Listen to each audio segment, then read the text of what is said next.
हम जिस प्लेनेट पर रहते हैं उसका नाम है पृथ्वी, दी अर्थ। और मून यानी चंद्रमा हमारी पृथ्वी का प्राकृतिक उपग्रह है, यानी नेचुरल सैटेलाइट। और पृथ्वी अपने उपग्रह के साथ सूर्य के चारों ओर चक्कर लगाती है। तो आज की क्लास इसी चक्कर के चक्कर में इधर उधर घूमते घूमते आपको वो सब समझा देगी जो अब तक आप नहीं समझ पाए थे। ये समझते समझते चक्कर आ गए थे। हे ऑन अ लाइटर नोट, आज हम समझेंगे घूर्णन यानी रोटेशन या परिभ्रमण, इसके साथ रिवोल्यूशन यानी परिक्रमण और ग्रहण यानी एक्लिप्स। इन सबको समझने से पहले आपके मन में कभी न कभी कुछ अनसुलझे प्रश्न तो जरूर आए होंगे, जैसे दिन रात क्यों होते हैं, ये ऋतुएं क्यों बदलती हैं, और ये चांद को क्या हो जाता है, कभी पूरा कभी आधा और कभी गायब। ये बड़े लोग क्यों कहते हैं कि आज घर से बाहर मत जाना, आज सूर्य को मत देखना। आखिर क्यों यूं अचानक दिन में सूरज कहाँ छिप जाता है, क्यों गायब हो जाता है। क्या हुआ, सर चकरा गया?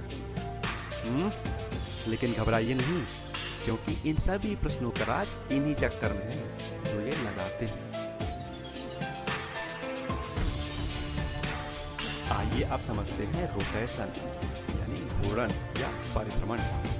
हम सभी ने बचपन में लट्टू जरूर नचाया होगा, अगर हाँ तो आप जानते हैं रोटेशन। आइए समझते हैं।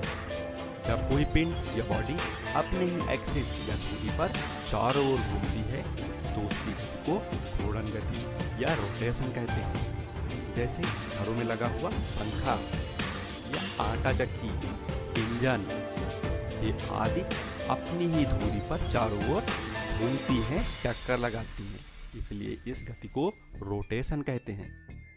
इसी प्रकार जब पृथ्वी अपने अक्ष यानी एक्सिस के चारों ओर घूमती है तो इसे पृथ्वी की घूर्णन गति या रोटेशन ऑफ अर्थ कहते हैं। अच्छा, तो अब बताइए पृथ्वी किस दिशा में घूर्णन करती है। इसे समझने के लिए हम चलते हैं घूमने। जी हाँ, घूमने। याद करिए, जब हम गाड़ी में बैठकर आगे बढ़ते हैं तो ठीक उसी समय हर पल आपको ऐसा लगता है कि जैसे सड़क के सभी पेड़ पौधे पीछे की ओर भाग रहे हैं। लेकिन क्या वाकई में पेड़ पौधे पीछे की ओर गति करते हैं? जी नहीं। सापेक्षता के कारण हमें प्रतीत होता है कि जैसे हमारी गाड़ी जिस पर हम बैठे होते हैं वो रुकी हुई हो और बाहर पेड़ पौधे पीछे की ओर दौड़ रहे हैं, जबकि वास्तविकता में पेड़ पौधे अपनी जगह पर रुके हुए हैं और हमारी गाड़ी आगे की ओर गति कर रही होती है। तो बच्चों, अब आप समझ चुके होंगे कि कभी कभी जो होता है वो दिखता नहीं और जो दिखता है वो होता नहीं। ठीक यही कंडीशन सूर्य, चंद्रमा और पृथ्वी पर भी लागू होती है। हमें पृथ्वी पर रहकर ऐसा प्रतीत होता है कि सूर्य पूर्व में उगता है और चलते चलते सायंकाल में पश्चिम में डूबता है, लेकिन होता इसका उल्टा है। सूर्य तो स्थिर होता है, घूर्णन तो पृथ्वी करती है, और पृथ्वी की दिशा पूर्व से पश्चिम की न होके पश्चिम से पूर्व दिशा में घूर्णन करता है। जी हाँ, पृथ्वी का रोटेशन पश्चिम से पूर्व दिशा में होता है। उफ यार, ये इतनी गर्मी क्यों लग रही है? हे भगवान, बारिश कब होगी? वैसे बच्चों, मुझे तो बसंत ऋतु बहुत पसंद है। सब पहले न ज़्यादा जाड़ा लगता है न बहुत गर्मी लगती है, एकदम लल्लन टॉप सीजन। अरे सीजन से याद आया, हमें तो ये भी समझना है कि ऋतुएं क्यों बदलती हैं। तो उससे पहले हम समझते हैं परिक्रमण या रिवोल्यूशन। अच्छा, आप मंदिर तो गए ही होंगे, भगवान के दर्शन किए होंगे या मक्का गए होंगे, शादी पार्टी तो खूब की होंगे। ये सब क्यों पूछ रहे हैं? क्योंकि मंदिर में लोग भगवान के दर्शन करते हैं और चारों ओर घूमते हैं, मक्का में चक्कर लगाते हैं। शादी में मंडप तो देखा ही होगा, मंडप के चारों ओर 7 फेरे लगाते हैं। अगर आप ये सब जानते हैं तो आप रिवोल्यूशन जानते हैं। अब आइए इसे समझते हैं।